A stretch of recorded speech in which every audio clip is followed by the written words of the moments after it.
तत्सवितुर्वरेण्यं भर्गो देवस्य धीमहि धियो यो नः प्रचोदयात्।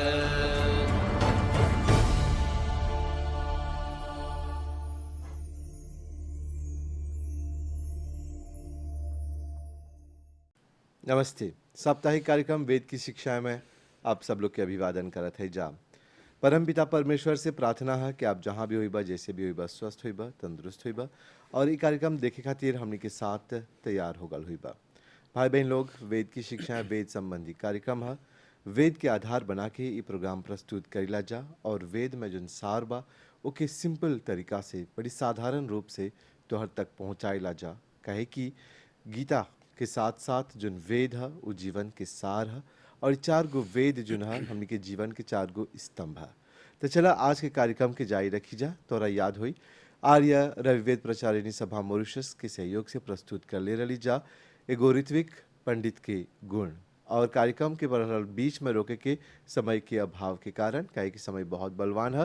तो चला आज वही कार्यक्रम के हमने जारी रखत है जा एगो ऋत्विक का जो न पंडित या पुरोहित है ओकर लक्षण का है, यानी कि qualification and qualities of A priest. और ई कार्यक्रम प्रस्तुत करत है जा आर्य रविवेद प्रचारिणी सभा मॉरिशस के मुख्य आचार्य सुनील जी के सहयोग से। आचार्य जी नमस्ते। हाँ नमस्ते भाई धर्म जी, और जितना दर्शक लोग बा उन लोगों के सादर नमस्ते। आचार्य जी, आ रहल बखत जहाँ पर हमने के देखे के रली जा कि एगो जन पुरोहित है ओकर कौन लक्षण चहला रहे के, ओकर कौन गुण चहला रहे के। और कार्यक्रम बीच में पर रोके के काहे कि समय के अभाव रहल, तो वो कार्यक्रम के जारी रखत है जा। और जहाँ तक हमने के याद बा कि एगो पुरोहित के चला जानी रहे के, चाहेला अपन विषय के बारे में जाने के, और ओके चाहेला जो विद्या है ओके ग्रहण करे के। आगे के कार्यक्रम के बढ़ाई जा और पहल का गुण देखी जा। हाँ, पहला एगो पुनरावृत्ति कर ले जी। रेकापचिलाशों, रिकाप। अर्थात हमने बोलब सन कि ऋत्विक मतलब कि ओकरा बोला जो एगो पुरोहित है और कर्म कांड करेला मतलब कि रिचुअल। और हर एगो पुरोहित जो ऋत्विक बनेला तो ओकरा ऋत्विक बने के आगे चाहेला ओकरा अपन विषय के जानकारी अपन गुरु से अच्छा से प्राप्त कर ले के, और जब ले ओकरा दीक्षा नहीं मिली मतलब कि इनिशियाशों ओकरा कार्य में नहीं छाना लगे के, अर्थात इनिशियाशों जेकरा दीक्षा बोला सन, जब ओकरा प्राप्त हो जाला तो दीक्षा ही सबसे बड़ा प्रमाण है। अच्छा, जब बात करती जा दीक्षा और इनिशासों के, जिन हम तो समझीला कौन चाहिए एगो इनिशासों एगो दीक्षा, पर हमके दर्शक में से बहुत कोई ऐसा हुई जो दीक्षा के बारे में नहीं जानत हुई। दीक्षा के बारे में हमके हाँ समझाओ। देखा, दीक्षा ऐसे होला कि पहला तो शिक्षा चाहना प्रारंभ हुई के। शिक्षा मतलब कि जोन ओकर विषय बा ओकरा चाहना बहुत गंभीरता के साथ अध्ययन करे के, और अध्ययन करके अपन जीवन में उतारे के। और जब गुरु पहचान लेबेला कि ई व्यक्ति जेकरा हम शिक्षा देले हैं अब वो योग्य हो गल बा और ओकर योग्यता सिद्ध होता, और वो योग्यता कैसे पहचानल जाला, अनेक प्रकार के परीक्षा से। आज भी हमने लिखित परीक्षा देला सन में कर्मकांड में लिखित कमती है और प्रैक्टिकल जो है वो जस्ती है। जब गुरु देख ले कि वो योग्य हो गल बा तब ओकरा अपन देने से एगो आशीर्वाद दे और ओकरा आज्ञा दे कि हई कार्य आज से तोरा बा करे के। हाउ जोन आज्ञा देवता अति श्रद्धा के साथ, और ओकरा समझिया कि निर्देश देवता कि आज से ई कार्य तोहरा बा जीवन में करे के, जीवन में उतारे के। त ओकरे इनिशियाशों बोलासन। इनिशियाशों मतलब कि विशेष रूप से जब दीक्षा है तो वो गुरु समझला एगो आशीर्वाद देवता, वो कार्य आगे बढ़ाइए।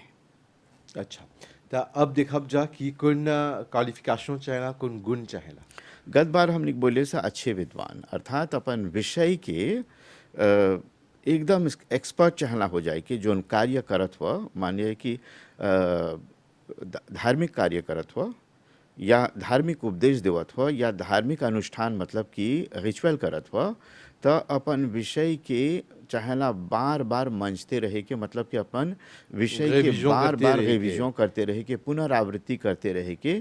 और ओकरा जब संपन्न करबा तो संपन्नतवा में चाहेला झलके के कि आप के पूर्ण जानकारी बा। अच्छा, एगो अच्छा विद्वान की पहचान कैसे हुएला? एगो अच्छा विद्वान ऊ ह जे अपन विषय के मर्मज्ञ ह और हर एगो चीज़ ओकर से पूछबा त ऊ विषय के दायरे में रह करके ऊ चीजवा के तोहरा बता देई। उदाहरण और के तौर पर जैसे तू कोनो भी सवाल पूछला सब ओकर जवाब दायरा नहीं में मिल जाला।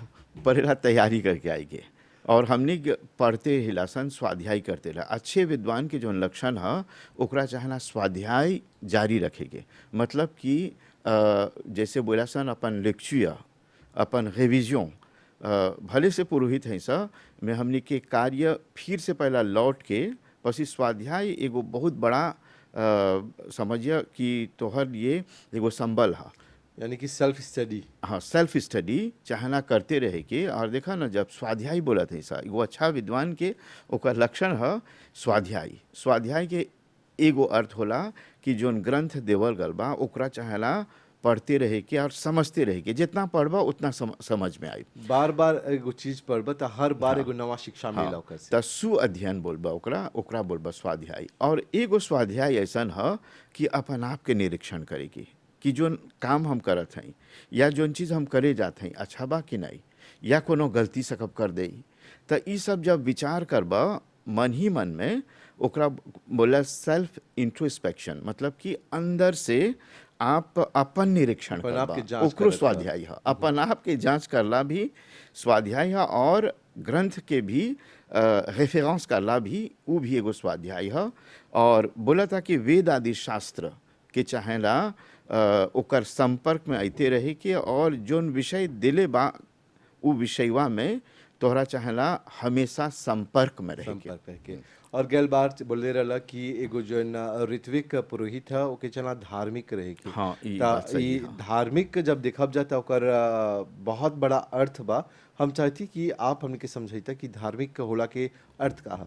देखा धार्मिक के हमने बोला सन कि वेद स्मृति सदाचार स्वस्य च प्रियमात्मनः एतत् चतुर्विधम प्राहु साक्षात धर्मस्य लक्षणम।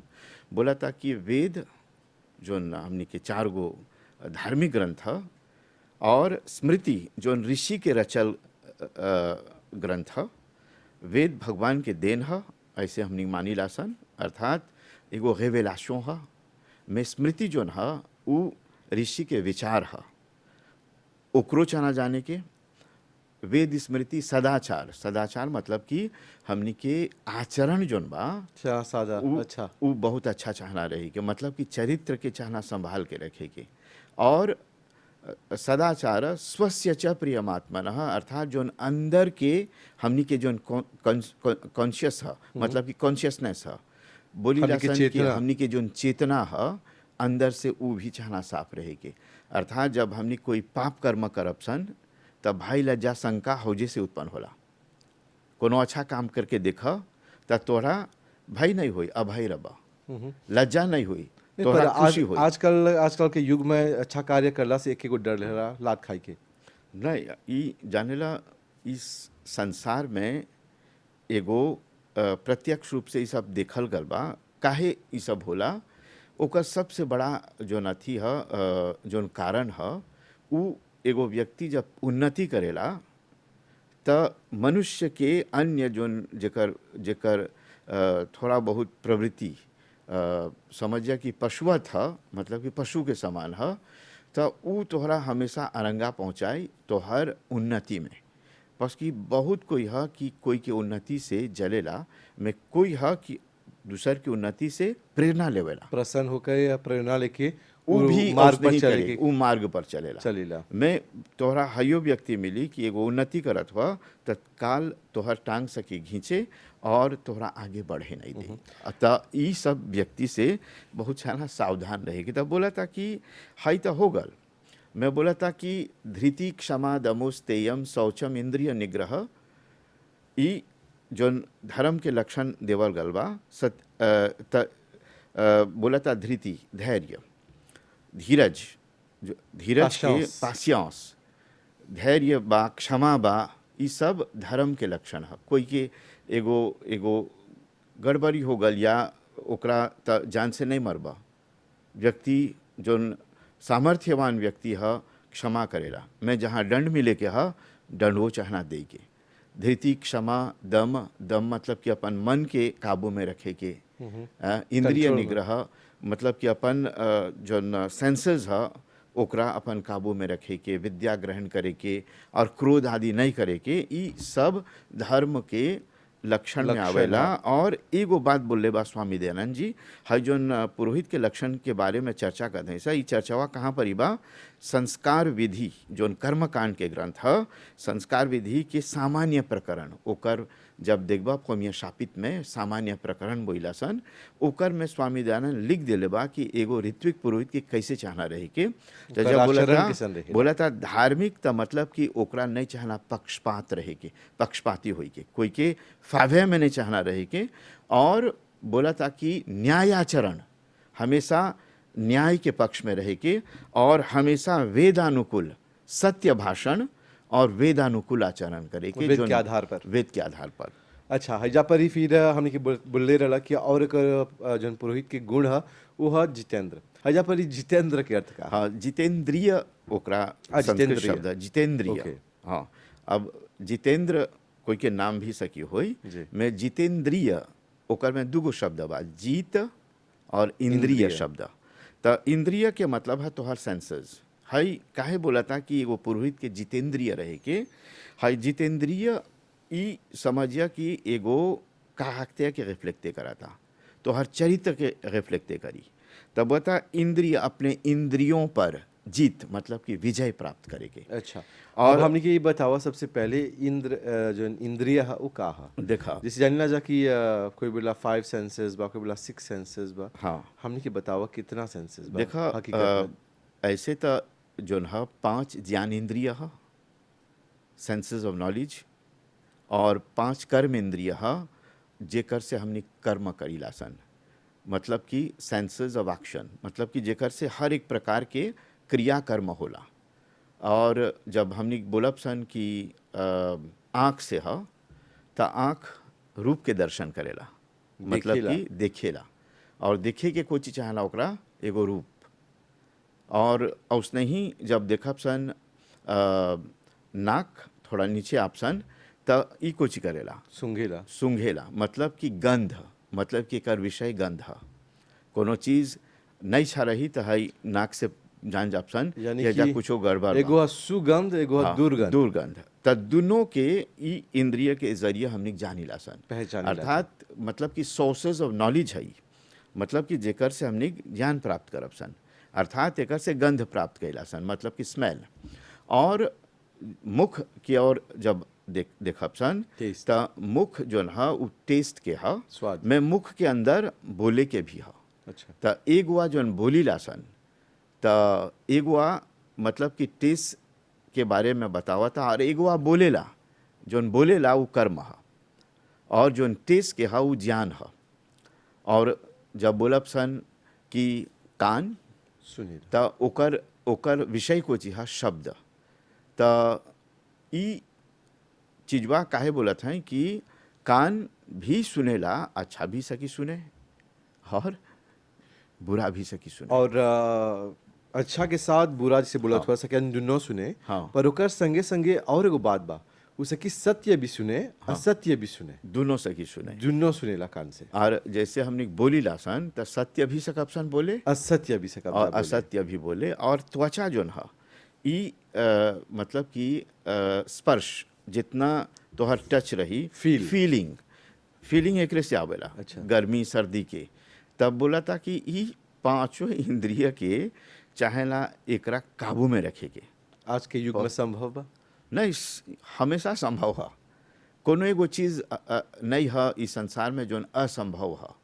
तक कौन जी बोला था कि पुरोहितवा के हई पांचों जोन सेंसर्स बा एकरा एकर में जे उ नियंत्रण नहीं करी तो वो आगे जा करके या तो उ स्पर्श से मार खा जाए, या तो उ देखलक एगो चीज तो ओकर में लुभा जाए, या एगो चीज सुनलक तो सकी ये गलत चीज सुनेलक तो गलत इंटरप्रिटेशन निकाली, यानी और कि गलत चीज बोल देलक हाँ।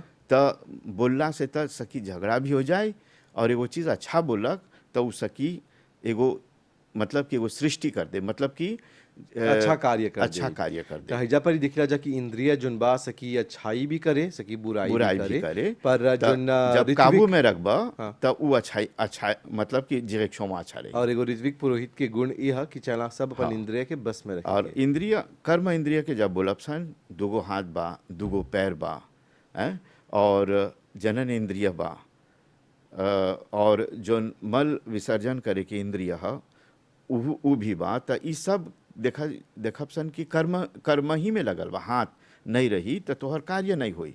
ताही हाथवा से अच्छा भी काम होला और बुरा भी काम होला। मैं जब हमनी एकरा नियंत्रण में रखब सन तो हमेशा अच्छा ही काम होई। ई खातिर बोलता इंद्रिय मतलब कि जितेंद्रिय, सब इंद्रिय को जब जीत ले हुआ तो ई सब इंद्रिय तो हर अधिकार से चली, इंद्रिय के अधिकार से तू नहीं चलबा। ओके।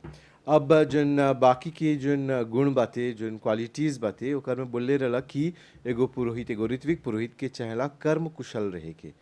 एकर अर्थ का है? हाँ, देखा कर्म कुशल एकरा बोल जाला जब कर्म में कोनो कार्य करबा तो उ कार्य में चाहेला को माजे एक्सपर्टीज रहे के।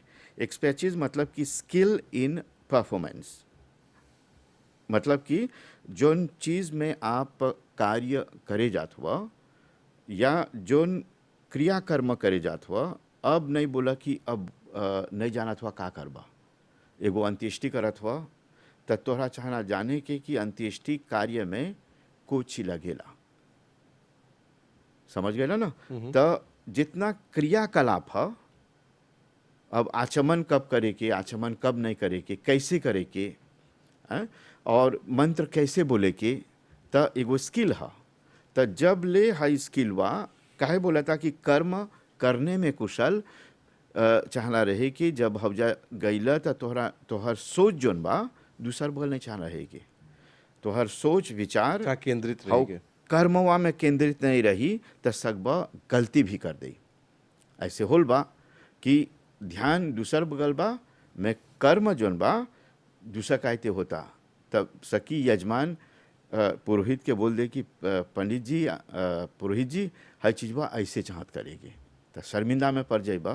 तो हमेशा जो कर्म करने में कुशल तब होला जब उ कर्मवा के अभ्यास करते मन रहेला। में भी जारी रखबा स्वाध्याय और करते रहेला। स्वाध्याय करते रहबा। मन में भी मतलब कि ओकर जोन क्रियाकलाप है जारी रहेला।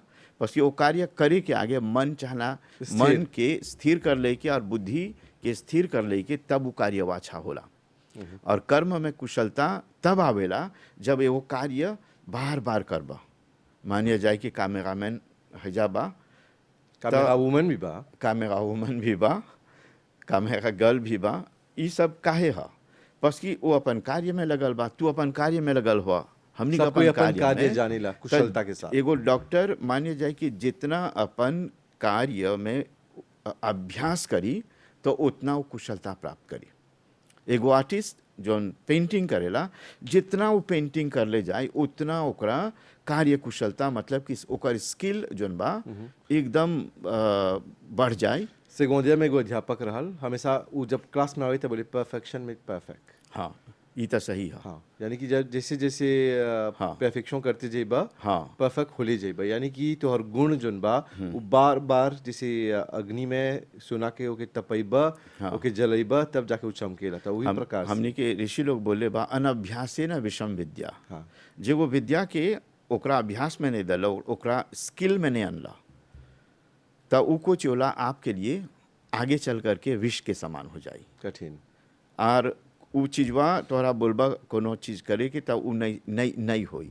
एगो मंत्र छोड़ देला, अब बोलबा कि एगो हवन कर दे के मंत्र आगे जाना तला में 10 बरिस से उ अभ्यास में नहीं दल हवा, त जब उ कार्यवा करबा तो ऑटोमेटिक में ओकर में गलती भी कर देबा। और आगे देखब जा कि एगो ऋत्विक पुरोहित के जोन गुण में बतैले रहला कि ओके चाहला निर्लोभ रहे के। एकर अर्थ का है? हाँ, निर्लोभ मतलब कि ओकर में निर शब्द चलाल बा। तो निर्लोभ के मतलब है लोभ रहित, मतलब कि हर एगो मनुष्य की प्रवृत्ति होकर में लोभ चलावेला। अच्छा, लोभ का है? अच्छा, लोभ मतलब कि आवश्यकता से अधिक प्राप्त करे के लालच। लालच। एगो पुरोहित जब गल बा ओकरा ई नहीं चाहना देखे कि व्यक्ति गरीब बा या व्यक्ति अमीर बा। ओकरा ई चाहना देखे कि ओकर कार्य की ओर ओकरा चाहना ध्यान दे के कोनो कार्य संपन्न करता, नहीं बोला कि अमीर व्यक्ति बा तो ओकर से आवश्यकता से अधिक दक्षिणा ले या अच्छा, आवश्यकता उदाहरण से के तौर पर देवब जा कि एगो गरीब व्यक्ति ले गल 500 लेलक, एगो अमीर व्यक्ति ले गल 5000 लेलक, यानी कि हैजा पर ही उ लोभ के प्रतापे चलता थे। नहीं। स्थिति ई है कि जब व्यक्ति अपन मन में बना लेवेला कि हम हैजा आवश्यकता से अधिक लेब, और जब उ एगो गरीब लागे भी जाता तो गरीब लागे तो उतने ही बा जितना ओकरा दे के बा। मैं मानिए जाए कि ओकरा कम ही दक्षिणा देलक तो ओकरा क्रोध नहीं चाहना करे के, अभी बाद में ऑप्शन, और आवश्यकता से जब अधिक मिल गल तो ओकरा में प्रसन्नता भी नहीं चाहना होगी। काहे कि हौजा पर ही एगो ऋत्विक के जोन कार्य है ओकरा निर्लोभ पूर्वक, मतलब कि जब पहले से ही आवश्यकता से अधिक इच्छा लगी करे कि हमरा हई चीज बाबा एकर से प्राप्त करे के, तो हौजा समझिया कि मन ही मन में लोभ उ चला। यजमान से छल करता, और उ छलवा के जरिए बोली कि हम इतना कार्य कर ले हैं और हमरा इतना चाहना दे के। कोनो पुरोहित ऐसा भी है कि उ लिफाफा खोल के देखी कितना बा और बोली कि कतना जस्ती हो बा, तो बोली एकर में कमतीबे बा। काहे कि ओकरा कबो बस नहीं हो बस नहीं होला। त तो ई- इस स्थिति में कबो हाँ। दान दक्षिणा कैसे है एगो दूसर विषय ऑप्शन हाँ, में। त विषय के कुछ बाहर निकलब थोड़ी देर खातिर। बोलेलन जा कि लोभ जोन है उ कुत्ता के पहुंच के समान है, जेकर में एगो फुकनी डाल देबा उ टेढ़ा के टेढ़ा हुए रहेला। और लोभ जोन बा कब्बो नहीं सकबा के मिटाई, कब्बो एगो लोभी व्यक्ति के नहीं सकबा सुधारे। सच्ची बात है। नहीं, लोभी व्यक्ति जोन है जब ओकर प्रवृत्ति बन जाला, है ना, प्रवृत्ति पशुवत है, मतलब कि जब हौजा से अंदर में आए, जैसे कि एगो पशु के दे देला ओकरा बस पे नहीं होता तो वो खाइते रही।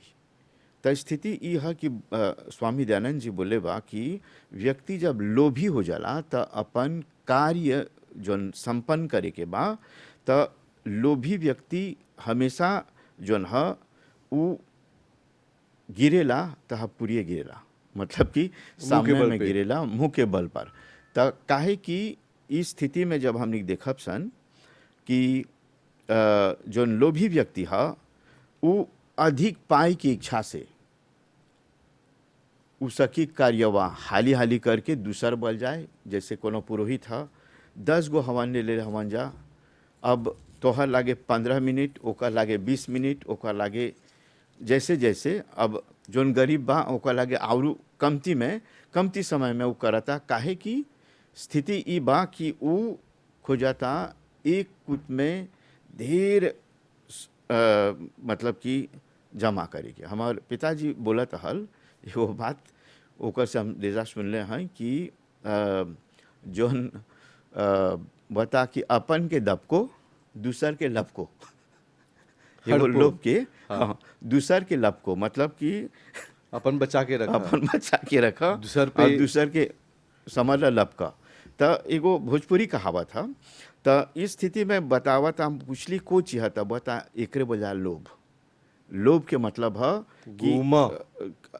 बात तोहर लागे तोहर जीवन के निर्वाह करे खातिर में ओकर से आवश्यकता से संतुष्ट कबू नहीं होता। अधिकता वो संतुष्ट नहीं होता, और लोभी व्यक्ति कबू संतुष्ट नहीं होला। इस स्थिति में स्वामी दयानंद जी बोले बा कि लोभ जोन बा ओकरा जब वो व्यक्ति लोभ के जीत लेलक, मतलब कि लोभ के अपन जीवन से निकाल देलक, तो वो व्यक्ति जोन बा संतोष प्राप्त करेला, और ओकरा थोड़ा मिलल ज़्यादा मिलल, तो इस स्थिति में दोनों स्थिति में वो बराबर रहेला। पर जैसे बोला जा कि लोभ करीला जा, 99 के चक्कर में रहिला जा। हाँ। 99 रुपया मिलल तो 1 रुपया कमाई में, 100 रुपया बनाए में, फिर 1000 रुपया, फिर मिलियन बिलियन बनाए में लग जाएला जा।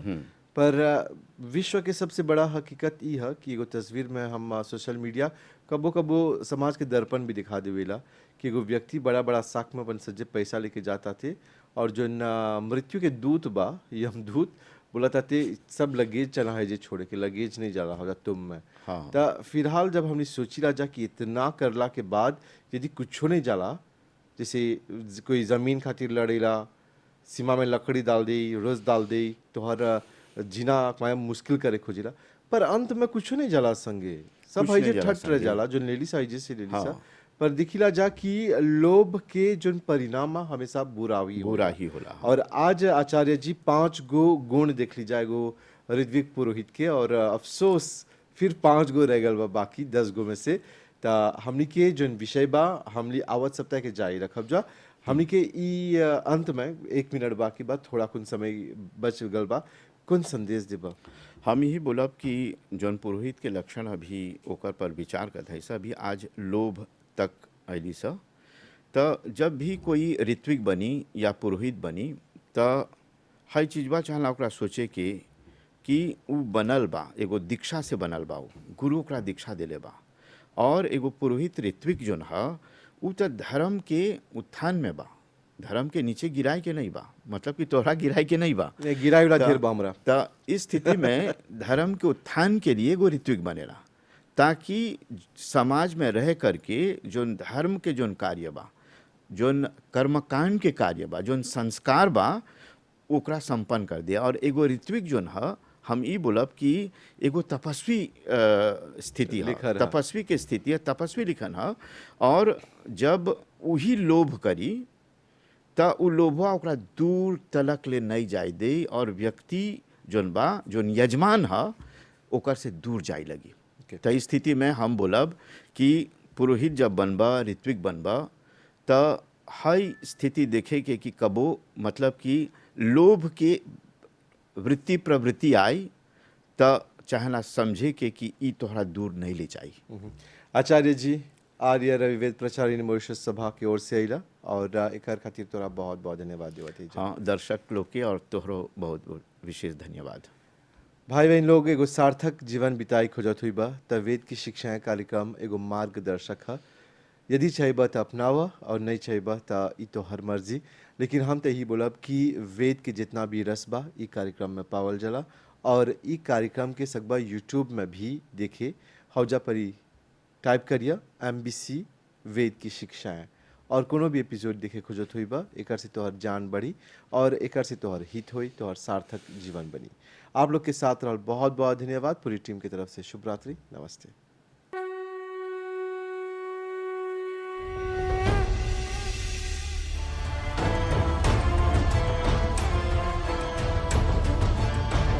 ॐ भूर्भुवस्सुवः तत्सवितुर्वरेण्यं भर्गो देवस्य धीमहि धियो यो नः प्रचोदयात्।